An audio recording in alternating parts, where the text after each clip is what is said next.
पहलगाम का घटनाक्रम हम सबको मालूम है। इसके बारे में मैं आपसे ज़्यादा बात नहीं करना चाहता हूँ। पिछले 3 साल से आपके माध्यम से बहुत बार सरकार को ये जतलाने की कोशिश की कि जो उनकी पॉलिसी है जम्मू कश्मीर के बारे में, अगर वो उसको ठीक नहीं करेंगे तो बड़े घातक परिणाम हैं। दुख की बात है कि एक ऐसा जघन्य अपराध फिर से वहां पे हुआ। 1999 में हमारे साथ वही जाति संहार, जाति विध्वंस, जीनोसाइड की घटना घटी और घटनाओं का क्रम घटा, जिसके कारण हमको उखड़ के आना पड़ा। हमने पहलगाम की घटना को उसकी ही पुनरावृत्ति देखा।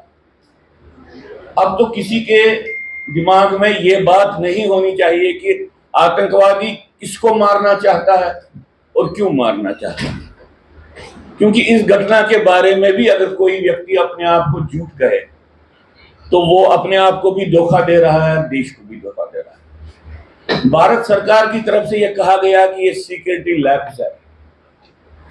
हम नहीं समझते हैं कि ये सिर्फ सिक्योरिटी लैप्स है। हम समझते हैं ये सिक्योरिटी विजन का एक फेलियर है, सिक्योरिटी डॉक्ट्रिन का एक फेलियर है। और हम ये समझते हैं कि ये फेलियर राजनीतिक गलियारों में से निकला है। ये सिक्योरिटी के इंफ्रास्ट्रक्चर में से ये फेलियर, इसका जन्म नहीं हुआ।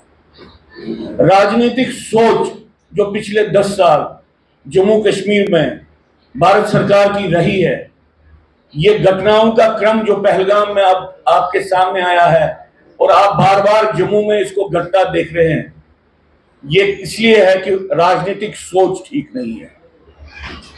राजनीतिक सोच उद्घोषणा करना चाहती थी कि नॉर्मलसी है, जब नॉर्मलसी नहीं थी। राजनीतिक सोच नजरअंदाज करना चाहती थी बहुत से ऐसे लक्षणों को, बहुत से ऐसे सिम्टम्स को जो सामने थे, वो देखना नहीं चाहते थे। इसलिए मैं समझता हूं कि ये पॉलिटिकल फेलियर सबसे ज्यादा है और उसके बाद स्ट्रैटेजिक विजन का फेलियर है, क्योंकि जो सरकार इतने साल के बाद भी बिल्कुल जो साक्षात सामने बातें हैं उनको मानने के लिए तैयार नहीं है, वो सरकार शायद सिक्योरिटी के लिए जो करना है वो कर नहीं पाएगी।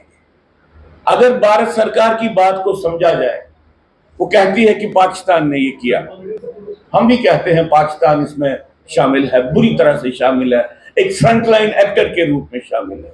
और अगर उनको लगता है कि पाकिस्तान हर एक तरीके के आतंकवाद के पीछे जम्मू कश्मीर में है, तो हम कहना चाहते हैं कि भारत सरकार ने अभी तक पाकिस्तान को आतंकवादी स्टेट घोषित क्यों नहीं किया है।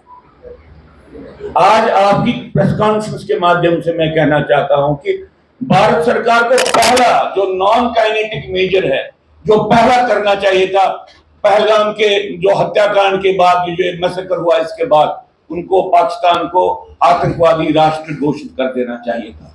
हम आज भी भारत सरकार से ये कहते हैं, वो पाकिस्तान के साथ जो कुछ भी करना चाहते हैं, पूरा समाज उनके साथ है, पूरा हर एक व्यक्ति इस देश का उसके साथ है, हर एक नागरिक इसके साथ उनके साथ है, और कश्मीर भी उनके साथ, हर एक वो जो एक्शन करेंगे पाकिस्तान के विरुद्ध उसके साथ है, उनका साथ देंगे।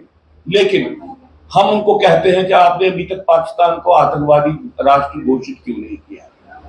दूसरी बात, ये अपराध हुआ है, ये हिंदुओं के प्रति एक जीनोसाइडल घटना है। आपने अभी तक जम्मू कश्मीर में जो आतंकवाद हो रहा है, खासतौर से कश्मीर के आतंकवाद जिसने एक पूरे समाज को निकाल दिया, इसको जीनोसाइड घोषित क्यों नहीं किया।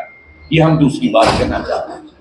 तीसरी बात आपके सामने हम ये कहना चाहते हैं कि हम सेकुलरिज्म चाहते हैं, हिंदू मुस्लिम भाईचारा चाहते हैं, लेकिन आपको ये कहना चाहते हैं कि जो आतंकवादी है उसके पास ये लक्ष्य नहीं है। आतंकवादी कोई और ऑब्जेक्टिव परस्यू कर रहा है। और हमने बार बार, जिसको मैं कहता हूं कब्रिस्तान का सेकुलरिज्म, जिसको मैं कहता हूं शमशान